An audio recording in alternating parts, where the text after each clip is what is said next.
Mexico as a tourist destination is growing increasingly popular each year. With its warm climate, friendly locals, and diverse culture, it's not hard to understand why so many people choose Mexico as their next vacation destination. We spent the last year traveling the state of Quintana Roo and have compiled an in-depth guide on the places to see, the things to do, and how to make the most of your time here.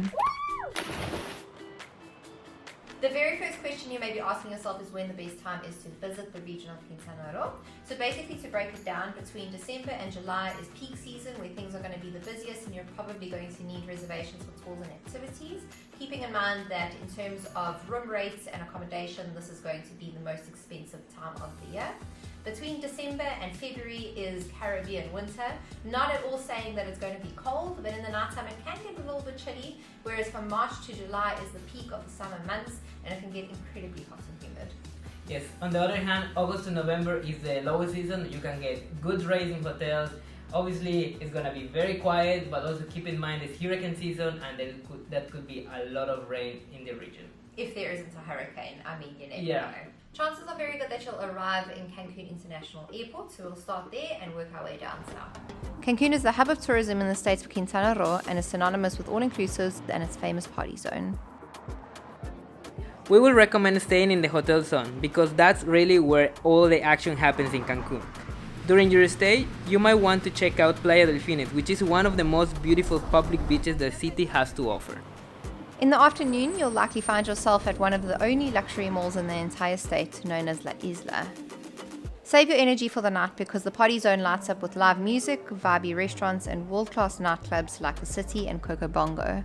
It is no secret that the city of Cancun is specifically developed for tourism, making it the ideal destination for travelers who are looking to enjoy the ease of an all-inclusive with a frozen margarita in hand.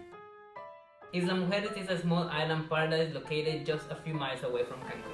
The small island has a completely different vibe from Cancun and it is the perfect spot if you're looking for some laid-back tropical beach vibes. You can either make a day trip of it by sailing out on a catamaran, in which case we will highly recommend Cancun Adventures, or you can take a quick 20-minute ferry ride over to spend a few nights. You can rent some bikes to cycle around the island, but you'll find that golf carts really are the name of the game, considering how hot it can get here in the summer months. The island is very slow-paced and friendly, making it one of the safest places in the whole state for long leisurely days on endless white sandy beaches. Just a quick 25-minute drive down the coast will end up in one of our favorite spots in the state, Puerto Morelos. This small fishing town is the perfect spot if you're looking to enjoy fresh ceviche on some of the quietest stretches of beaches along the coast. Puerto Morelos is well known for its snorkeling because just a few meters from shore you'll find the Mesoamerican Barrier Reef System, which is the second largest reef system in the world. Puerto Morelos is home to just 20,000 residents and has no large-scale hotels, unlike its more popular counterparts. Other than snorkeling and enjoying seafood on the beach, there really is not much more to do here than to simply relax and enjoy some sun. Head 40 minutes south and you will land up in the second most visited city in Quintana Roo, Playa del Carmen. While you're here, you can't mistake a stroll down to the famous Quinta Avenida, otherwise known as the Fifth Avenue. You will find an abundance of souvenirs and international and upscale Mexican restaurants. Along this 3-mile strip, make sure to grab a delicious marquesita from one of the many stands and stop off at Parque Fundadores for live entertainment, by traditional Mayan performers as well as the very impressive Voladores de Papantla. Since there is nothing very authentically Mexican along the Fifth, we'd recommend visiting either El Fogón or El Ñero for some freshly prepared tacos. Playa del Carmen is the perfect hub to base yourself if you're looking to do some activities in the area, as its location is pretty centralized. The Xcaret Parks are like the Disney World of Mexico and showcase the beauty, heritage, and culture of Mexico through their various parks. All of the parks are easily accessed from Playa del Carmen, and most hotels will offer a pick-up and drop-off service. We'd highly recommend a visit to at least one of these parks during your stay, and although we haven't been to all of the parks yet, we have visited Xcaret, 𝗪𝗪, and 𝐶𝐻𝑚𝐻𝑆, which have all been incredibly unique and an absolute blast to visit.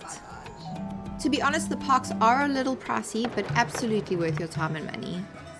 With just a quick 45-minute ferry ride from Playa del Carmen, you will find yourself in Cozumel Island, which is one of the 2 cruise ship ports operating in Quintana Roo. The island is much larger than Isla Mujeres, and we will definitely recommend going over for more than just a day trip. Because the Mesoamerican Barrier Reef System is also accessible via Cozumel, The island is a favorite for avid snorkelers and divers. The beaches on the west side of the island are calm and ideal for swimming, where the beaches on the east side are a lot windier and more suited for kite surfing. The island is bicycle friendly. However, because of its size, we will highly recommend renting a convertible car. If you are at all interested in cultural experiences, you may enjoy a visit to 𝐿𝐴𝐴𝐻𝐻𝐿, which is a small Mayan village with virtually untouched ruins. Like, Subscribe to this channel. the channel. Perfect. Perfect. And while you're there, don't forget to buy a coconut from Elba. Okay. Y hasta la vista, baby. While there are various natural aqua parks on island, you can just as easily find incredible snorkel spots that you don't have to pay for, such as this one we found while cycling the west side of the island. So moving another hour down the coast, you'll arrive in the beach town of Tulum, which I'm sure you've already heard of because it is growing increasingly popular like all over social media. You go onto Instagram and everything is Tulum, Tulum, Tulum. To be quite honest, we actually haven't revisited in probably about 18 months. We personally are not huge fans of Tulum. We find it very overpriced and overcrowded, overrated. Not saying you shouldn't visit, but we just don't have a lot of information to give you on this one because we just haven't been recently. Not very many travelers venture further south than Tulum, but if you're feeling adventurous, you can take a 2.5-hour drive down the coast to the very small fishing town of Mahahual.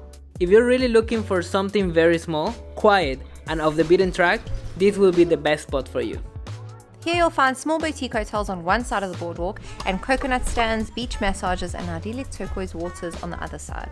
Mahahual is the second port that receives cruise ships, so the town may feel a little busy in the afternoon, but it will feel incredibly quiet and peaceful in the mornings and evenings. The town is tiny and there is really not much to do, other than enjoy the beach, browse the souvenir stand and make a stop at the lighthouse. For our next spot, we are moving 1.5 hours inland to our favorite spot in the region, Bacalar. This cute little Pueblo Mexico sits on the shores of a beautiful lagoon and it's still fairly untouched by the masses given its distance from Cancun.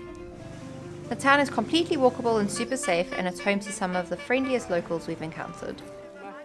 While you're here, we will recommend renting a kayak to paddle out into the lagoon.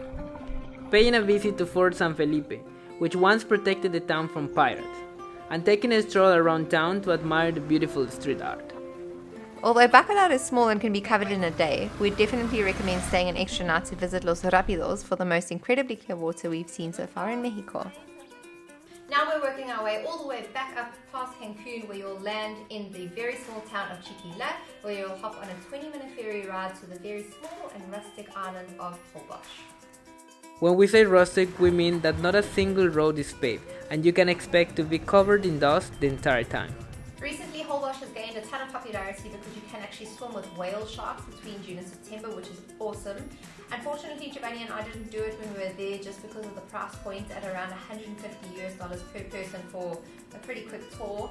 We would like a few hours. Yeah, we would like to do it one day, but aside from the whale shark tours, there are still a ton of free and affordable activities to do on island. Yeah, definitely. It's still in our bucket list and we will do it, and when we do it, we're gonna show you guys. Exactly, we'll make a full video on it. You will want to rent bicycles and go on a self-guided tour around town to admire the iconic street art and snap a few pictures. Next, we'd recommend taking a ride to the hotel zone, where you can actually walk through the warm and shallow ocean waters onto a sandbank in the middle of the ocean. A pleasant 2-kilometer walk down the sandbank will lead you to Punta Mosquito, where you'll have the chance of spotting some of the island's native flamingos. Just keep in mind that the sandbar is only accessible during low tide, so make sure to plan accordingly if you don't want to miss this window. Something very important to keep in mind when visiting Holbox is to perhaps avoid the months of September to October, as this is peak rainy season.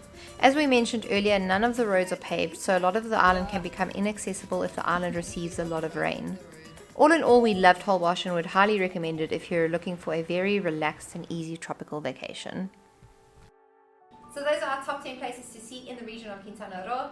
If you're looking for very specific information on any of the destinations we mentioned, we have made a video for each one of those destinations, which you'll find in our Quintana Roo playlist just up here in the corner. And if you enjoyed this video or you found it informative or helpful, please give us a big thumbs up because that really helps us out, and subscribe to our channel if you'd like to see us or if you like Mexico, because that's pretty much what we're about. We have traveled this region on a budget, and if you're wondering how we did it, we have made a full video. You can find as well the link here in the description, That being said, we will see you in the next one. Hasta luego. If you found this guide helpful, you might want to keep an eye on our channel, because we will be releasing a guide just like this one on the state of Yucatan in the near future.